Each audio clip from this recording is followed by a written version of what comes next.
Hi, welcome to NCIX Tech Tips. Today we'll be covering the Core i7 CPU and X58 motherboard.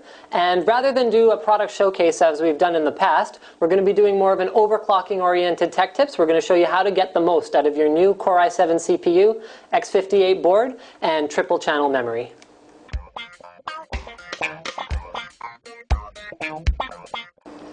Okay, so we'll do a quick what you need for overclocking your Core i7 CPU. First of all, you will need a Core i7 CPU and a matching X58 motherboard. X58 is the only chipset that supports the Core i7. It is also the only chipset that supports triple channel memory. You can see here we've got 12 gigs, so that's 2 triple channel kits of memory in our test system here. Now you'll also need a good quality power supply. So in our test system we're using a Corsair HX 1000 watt power supply. And this is an optional thing. You can go with air cooling, or you can go for a more extreme cooling system. In our case, we are using a liquid cooling system. Core 2 Duo overclocking was relatively simple. You had a front-side bus, and then you had CPU and RAM multipliers. So your CPU speed is derived by front-side bus times your CPU multiplier. Same with the RAM speed. However, for Core i7, it's a lot different. You have what's called a base clock, and then you have several multipliers, 2 of which are actually in the CPU itself. So the first multiplier we're going to talk about is the QPI multiplier. So if I could get the cameraman to look at the screen behind me, you've got your QPI link speed. Now for all intents and purposes, this does not affect your performance that much. So to get the max overclock, we're going to turn our QPI multiplier down to the lowest. That'll show up as 36 or 18. Now that we've got our QPI speed low, the first thing you want to determine is what base clock your motherboard and CPU are capable of. This is affected by your CPU, by your motherboard, and to some extent by your cooling system. Now overclocking is always a crapshoot, so some people will get a higher base clock, other people will get a lower base clock. To find the max base clock, you set your QPI speed low. You want to set your memory multiplier to quite a bit lower than your memory is capable of. So we're setting it to 6 here. You're also going to set your CPU multiplier, which is way up at the top here, down to quite a bit lower than the actual CPU speed. We'll be using a 14x multiplier. And we are going to set our uncore multiplier also to quite low. Right here, we'll be using a 14x uncore multiplier. Now, you slowly drive up your base clock while increasing the frequency of the uncore, or the VTT, until you find a maximum. Most boards are going to top out around 180 to 210. Now our base clock limit on this motherboard and CPU combination happens to be around 200. So what we've done is we've determined our max base clock. That affects what kind of speeds we can get out of every other component. Now we're going to do the RAM. So we'll bring our base clock back down to 133, which is stock, and leave everything else the way it was. Now we're going to experiment with our memory multiplier. Now the Corsair memory we have in here is rated for 1600 megahertz at Cas8 timings. So we've got all our timings set by default. We're not going to mess around with those today. But we are going to set our memory multiplier to 12. That brings us to 1600.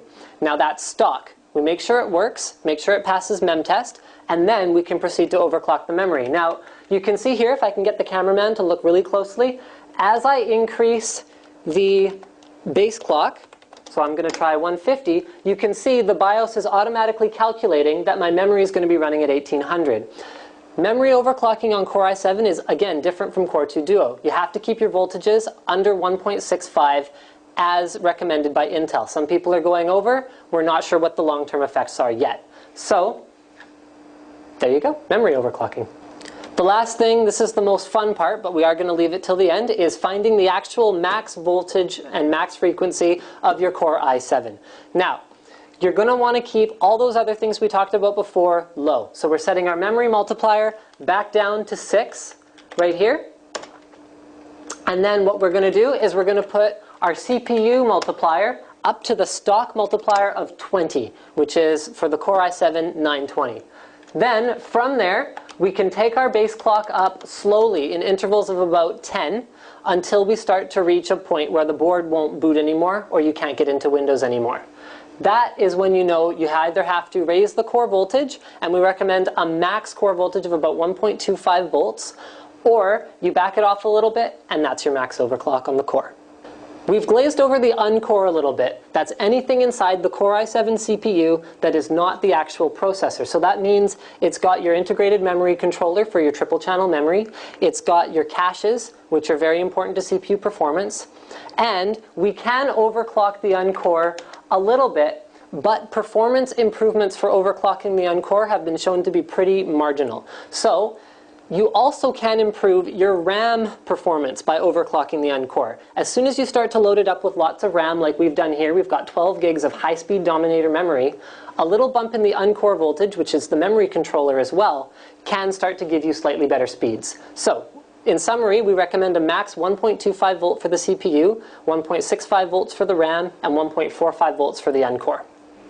Overclocking, running anything out of spec, is always a risk and it's never a guarantee, but we do have tools for testing to make sure that an overclock is stable and it's not going to corrupt your data.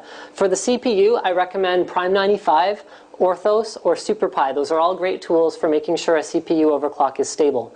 Now for the RAM, something like Memtest 86 is a great tool to tell you if your RAM is stable. Running, I'd say no fewer than 2 passes of Memtest 86 Plus should tell you whether your RAM has a stable overclock or not.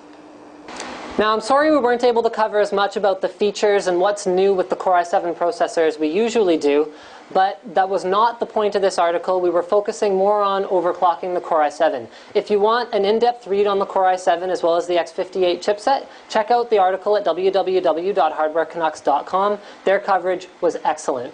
Also, we didn't talk as much as we'd like to about the advantages of an Extreme Edition CPU. All that stuff we talked about, basically you don't have to deal with an Extreme Edition.